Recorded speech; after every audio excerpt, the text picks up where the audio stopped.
And welcome to the second video. This one we're going to be going over the next set in my collection. Again, these are complete sets for Topps base. These are not Tiffany, they're just regular Topps base. This is perfect for any kind of collector who's starting out or trying to get started for any kind of collection. This has been priced in a way that hopefully entices those same, those same new collectors or even established collectors to consider this collection for their own. As I mentioned in the previous video, I do have some of these collections already in binders. I did mention that I thought it was through 1986, but it looks like it's only 1980 through 1985. They'll be in binders like this. Some of them will also have a card here. It will not be the card that's in the binder. It's just an extra card that I threw in there just to kind of give it an appeal. I haven't really found a good 1981's card for this, but as soon as I do, I'll put one in there. Without further ado, again, same kind of idea here. I'm just going to kind of zoom through the collection, and I will stop when I run into an area where a key card is or a card that was graded. In this collection, in the previous 1980s collection, there were 5 cards that were graded that I pulled from that collection. From this one, I only pulled 2. There were only 2 cards I pulled out of this one. If you know anything about the 1981's collection, I bet you could probably guess what they are or have a good idea. So without further ado, let's start going through them.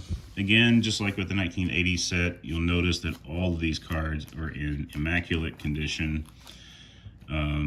They should all grade very well. If there's any bad cards at all, it will not be a key card, I hope, for you, but I'm just kidding, I know it won't. I probably should go back through this again and kind of evaluate. I know in the last one it was the Lou Piniella card that was kind of an issue for me, just because of there was like a little bubble or something on the card that I didn't like. But otherwise, the cards are all in great shape. You can see that with these as well, hopefully. Again, zooming through, feel free to kind of just pause if you want.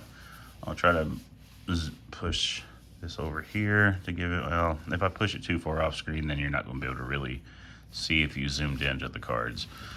So maybe I'll just do it like this.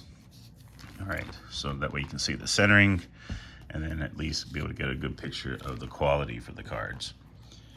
Should be pretty close to the first card. I believe it's going to be on the next sleeve. Yep, next sleeve. And of course, like in the 1980s, there is a void when I have a graded card that's included with this set, along with the other set. And in this case, it's going to be Mr. Mike Scott. Mike Scott was a very famous pitcher. And this card for Mike Scott, if you notice, I think it's just, I don't know. I can't tell why they graded this one at a 9. I thought it was in perfect condition. I think if I look at it closer, it's just the slightest bit off on the side here. So it's probably off by about 1 millimeter, maybe 2 millimeters, but not much more than that. The other 2 sides are perfectly centered, as you can tell on this side of the card, but it did grade at a 9. I was happy about that. Kind of was hoping it was going to be a 10, but don't we all wish that we could get 10s? 1980s through the first 5 years of 1980s are probably the most over scrutinized sets in Topps, just because there's so many of them out there in circulation. Now, I do want to mention though that there is a little bit of a misconception about the 80s. They were overproduced, don't get me wrong, and there's no denying that. However, they weren't really starting to be overproduced until about 1983, 84, and even then even though they were overproduced, the fact is back then no one really took real good care of the cards because it wasn't so much.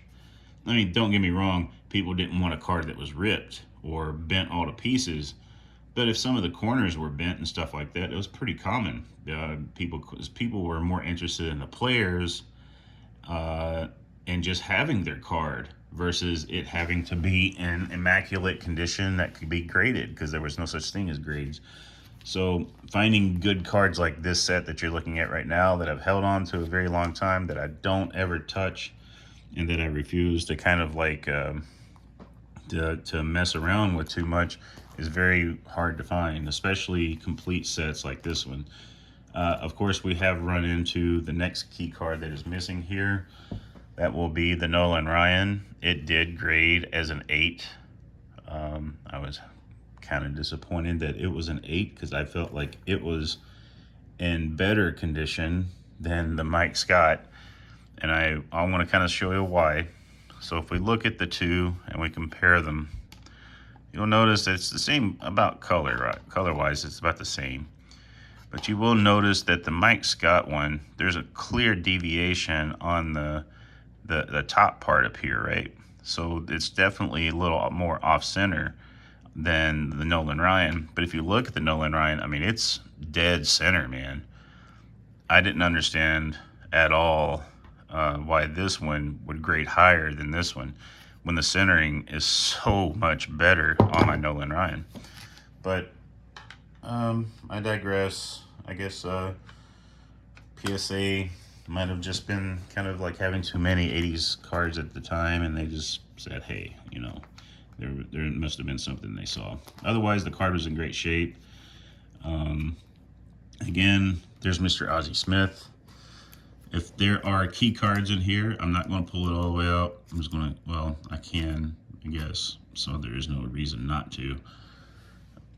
This one is Ozzie Smith. It is a little off-center, as you can tell, right here and right here. But otherwise, the card is in great shape. The corners, beautiful. No problems with the corners. I do add them into penny sleeves to kind of help maintain the card because, you know, sleeves, if they bend too much or whatever, you have a chance of hurting the card, right? And if you add just one little bit layer of plastic between that movement, one second, then you actually can help ensure that that card will be kept safe. Here's the other majestic person in the set is Mr. Rickey Henderson. Clearly, you can see why I did not send this one in for grading because it was not centered at all well, and I thought that would come back at a 7, maybe a 6. Doubt it would be a 6 because the corners are good, so it'd probably come back as a 7. Because most cards, when they're that off-centered, as long as the card's in good shape, it'll still grade well. That being said, all of these, though, if you keep paying attention, a lot of these cards are in perfect condition. Great centering on some of them. I would not doubt that, again, there'll be at least, there'll have to be some in here that will grade very well. At least a 9 on some of these. Harold Baines, I really wanted to send this one in, but I felt like, you know, if you're looking close, I felt like it was just a hair off to the right. So it just had a little bit too much over here for me. So I didn't want to take the chance, and if you flip it over, you can kind of see this border is a little bit bigger here than it is down there. So yeah, it's a little off center. Probably by another millimeter, maybe 2. No, definitely just a millimeter. But anyways, just keep going through. We can see that these are, again, great shape cards, 1981 baseball. These are all base cards as well, not Tiffany sets. I never did find a Tiffany. I think I found one Tiffany card in my life, and that was at a flea market at one point. And I didn't get it, though, because I just didn't at the time understand the importance of it. But you know, you live and you learn. And I'm just going to keep on zooming through them. Feel free to stop at any time if you want. I'll try to keep my big paws out of the way. There's Dusty Baker. Right, let's see who else we got. Dale Murphy, fastest man alive, at least he used to be.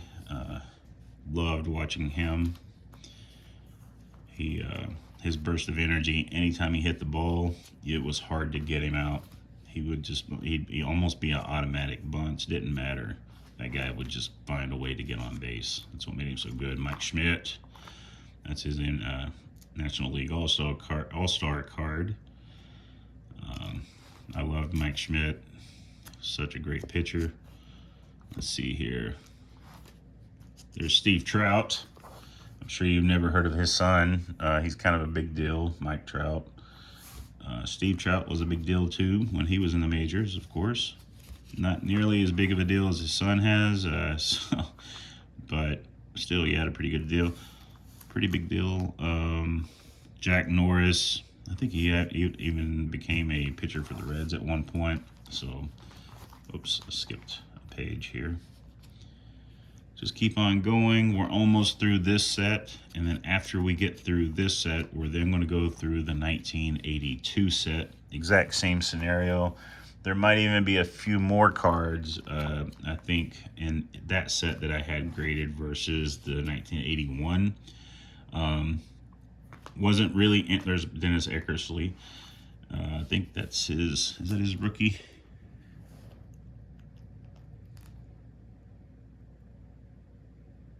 Yeah. No. I don't remember. When was Dennis Eckersley's rookie year? I don't remember. Maybe I'm thinking of someone else. What was I thinking? Oh yeah, so there's a few more cards that have been graded in the 1982 set than there have been in the 1981. And it wasn't for any other reason than I just didn't have as much money as I wanted to send them all in. I didn't send these cards in for grading until 2020 during the pandemic. I was just bored. I'd heard about PSA and I'd send them in just to get them graded, just to see what would happen. And so this is before the big craze happened. So right before the big 2020 Series 1 came out, which kind of rocked the hobby again, and people started collecting like crazy. But as you can see, that's all of them. That's the last of them. And that completes the 1981 complete set for Topps. Again, this includes the binder, includes all the cards, and yes, it does include both of these graded cards. 1980 set, all 5 of the graded cards that I showed you in the previous video, those are also included.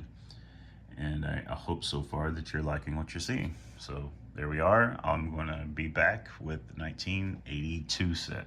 Thanks.